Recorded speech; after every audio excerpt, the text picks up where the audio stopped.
Kyadaaki enseenene bannayuganda ze baludde nga bakonga lusozi labiseeko mu bitundu by'eggwanga ebitali bimu nga wano ne mu Kampala zituuse era nga we twogerera bannakibuga bali ku mudido. Abakwasi baazo mu bitundu eby'obugwanjuba bw'eggwanga lino okuli Kasese, Bundibujo wamu ne Rukunjire balabiddwako nga beetala nga mu kifo mwe zituukira ekimanyiddwa nga Kakobe ekiri mu kibuga Mbarara mmotoka bakira zijja zikubyeko ebikutiya.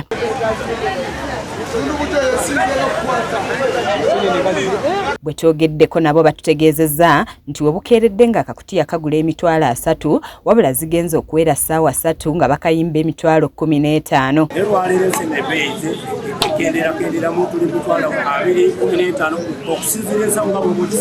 Bagamba nti essuubi libadde libaweddemu nga balowooza nti tezikyaze ate nga baali beewola dda ssente ze baagulamu ebikozesebwa nga bawakanyizza n'ebibadde biyitiŋŋana nti gavumenti ebadde n'omukono mu kubula kwazo.